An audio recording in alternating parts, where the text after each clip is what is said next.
Sir अंग्रेजी माध्यम school है राजस्थान में कोई, क्योंकि बात पॉलिटिकल चल पड़ी। जी जी जी। तो आरटीई में भी काउंसलर का प्रावधान, केंद्रीय विद्यालयों में जरूर नियुक्तियां हो रही है, नवोदय के विद्यालयों में। हमारे यहाँ पे बहुत बड़े पैमाने पे बच्चे जो है वो स्कूलों में अच्छी स्ट्रेंथ आई है, खास करके सरकारी स्कूलों में लड़कियों के एडमिशन। राजस्थान का अगर अपन डेटा उठाएंगे तो माँ बाप की सोच आज भी है कि लड़का है तो प्राइवेट में, या लड़की है तो सरकारी में। सरकारी स्कूलों में अभी तक काउंसलिंग की कोई व्यवस्था नहीं है। जहां 2000 की स्ट्रेंथ भी है सरकारी स्कूल में, वहां भी कोई काउंसलर नहीं है कि एक बच्चा जो कि किसी मेंटल ट्रॉमा से गुजर रहा है। दिल्ली में ये सिस्टम मैंने देखा कि उन्होंने काउंसलिंग और कुछ जगह पे शुरू की है, वहां पे प्रिंसिपल काउंसलर की। लेकिन यहाँ क्या लगता है कि चूंकि 3 लाख करोड़ का बजट है तो छोटा मोटा पैसा इधर भी दे देना चाहिए कि वो जो बच्चे हैं अगर किसी ट्रॉमा में, वो छोटी सी चीज है। लड़कियों के लिए आप सैनिटरी पैड का दावा कर रहे हैं, कितने पहुंच रहे हैं मैं नहीं जानता, लेकिन अगर एक काउंसलर हो तो लड़का या लड़की किसी भी तरह के ट्रॉमा में है, क्योंकि क्राइम अगेंस्ट द चाइल्ड बहुत है, अनसिक्योरिटी ऑफ द चाइल्ड बहुत है, करियर को लेके काउंसलिंग की जरूरत है, फ्यूचर के सिटीजन वही है। तो क्या नहीं लगता है राजस्थान गवर्नमेंट को कम से कम सरकारी स्कूल में, बड़े स्कूल में काउंसलर रखे? बहुत अच्छा सवाल पूछा है, और मैं उसके लिए सरकार को भी सुझाव देना चाहूँगा। जैसे मेडिकल काउंसिल है, नर्सिंग काउंसिल है, वैसे काउंसलिंग काउंसिल भी होनी चाहिए जी। क्योंकि आप काउंसिल तो रख दोगे पर वो खुद ही अनक्वालिफाइड है, क्योंकि वो खुद ही उस काउंसलिंग को समझते नहीं है। तो एक काउंसिल बनाई जानी चाहिए जो बच्चों को एजुकेशन से रिलेटेड प्रॉपर्ली काउंसलिंग दे सके, उनको प्रॉपर ट्रेनिंग दीजिए। हमारा जो यूनिवर्सिटी सिस्टम है वो 1947 वाला पिछड़ गया है, अब जमाना बदल गया है। तो अब जब बदले हुए जमाने में ट्रेंड काउंसलर हो, और फिर वो ऑनलाइन भी दे सकते हैं, ऑफलाइन भी दे सकते हैं, अपनी क्लिनिक भी बना सकते हैं। मुझे लगता है कि हमें औपचारिकता की जगह वास्तविकता से चीज़ों को समझना चाहिए, और अगर ऐसा हो सके तो फिर वो जो एक्सपर्ट आएंगे जो रियल में काम करेंगे, जो ऑनलाइन भी किया जा सकता है जिस काम को, अगर आप कोई काउंसलर वो क्लासेस स्कूल्स में रन कर सकते हैं इस तरह से। आप आप एक जो काउंसिल बनाते हैं वो अपनी ऑनलाइन सेटअप करके काउंसिल की एक अच्छी टीम बन सकती है, जो ऑनलाइन आप सब स्कूल कॉलेज में जो वहाँ काउंसलर बैठे और उनको आप काउंसलिंग दें। तो मुझे लगता है टीचर्स को दे दो, जब बच्चे मोबाइल ऑलरेडी अवेलेबल है तो आप फिजिकली क्यों जा रहे हैं, वो आपसे बात ही नहीं करेंगे। वो खुद 2 से लेकर 4-5 घंटे तक डेली मोबाइल में बिजी है, तो आप उनके वो 5 घंटे के समय में उसका इस्तेमाल करिए ना, उनका ऑनलाइन वाली बात कर रहा हूँ कि कोई बच्चा अगर ट्रॉमा में, तो ऐसा कई, मैंने जैसे फिनलैंड का उदाहरण देखिए, वहां वो लोग देखते हैं कि बच्चा चाहे उसके मार्क्स के हिसाब से या अदर एक्टिविटीज में परफॉर्मेंस के हिसाब से वो जज कर, क्योंकि एजुकेशन, स्कूल एजुकेशन में चाइल्ड साइकोलॉजी एक सब्जेक्ट है। आप बीएड करते हैं तो उसमें फ्राइड के मनोविज्ञान से लेके एक बड़ा वर्ग, एक बड़ा जो सिलेबस है वो चाइल्ड साइकोलॉजी का है।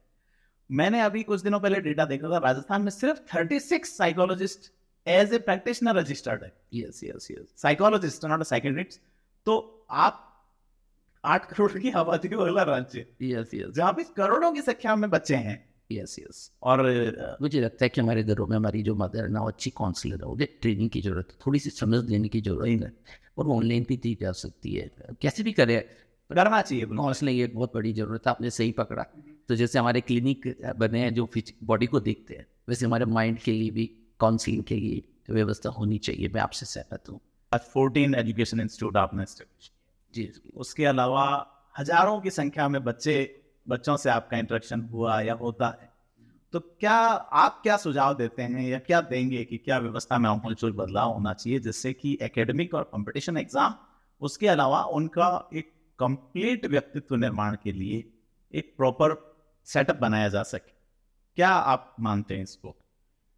देखिए, मैं काफ़ी समय से काउंसलिंग से जुड़ा हूँ, और मैं रेगुलर काउंसलिंग करता भी हूँ बच्चों की। और जो मैंने देखा है कि काउंसलिंग के लिए जो व्यवस्था है वो हमारे यहाँ प्रॉपर इतनी नहीं है। लेकिन जो काउंसलिंग में जो मैं फंडामेंटल एक बात बताना चाहता हूँ, वो मैं पेरेंट्स को भी बताना चाहता हूँ, वो मैं टीचर्स को भी बताना चाहता हूँ, वो मैं सभी कोचिंग इंस्टीट्यूशंस को भी बताना चाहता हूँ कि प्लीज़ रहम करें हम सब लोग बच्चों पर। वो जो है वो बनने थे उन्हें, और बच्चे बचपन से ही एक मैसेज देते हैं।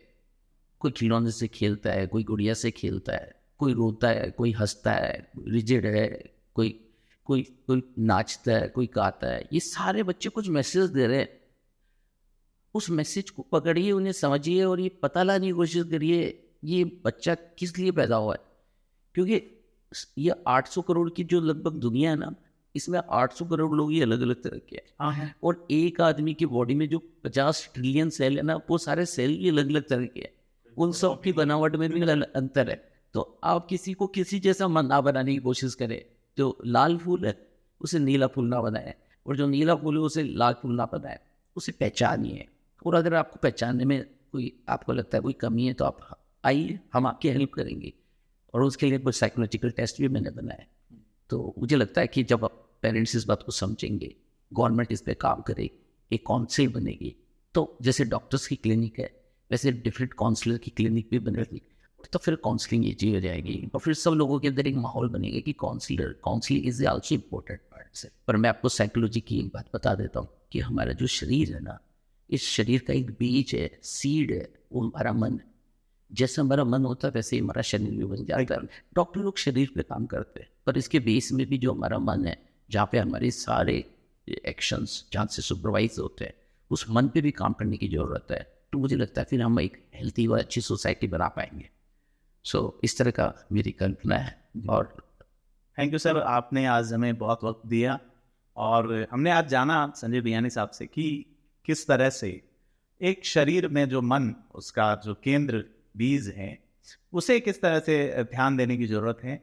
और हमने करियर और उसका जो आपने एक बहुत अच्छी बात बताई कि किस तरह से बच्चा जब स्कूल आता है तो वो अपेक्षाओं का बोझ भी लेके आता है, बनते के अलावा या किताबों के अलावा। जी, तो उन पे हमें फोकस नहीं करते हुए हमें उसकी क्वालिटी को पहचानना है।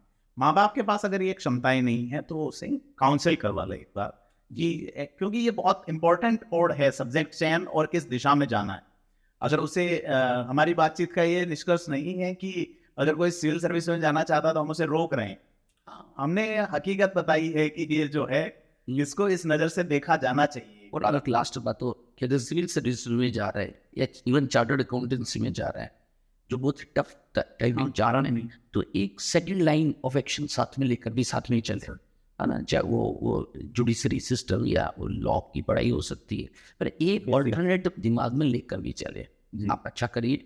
और फिर एक और बात कि उसकी एक लिमिटेड टाइम दीजिए बच्चे। बेटा 2 साल में हो जाता है तो ठीक है, नहीं तो फिर बहुत लंबा ना होने में।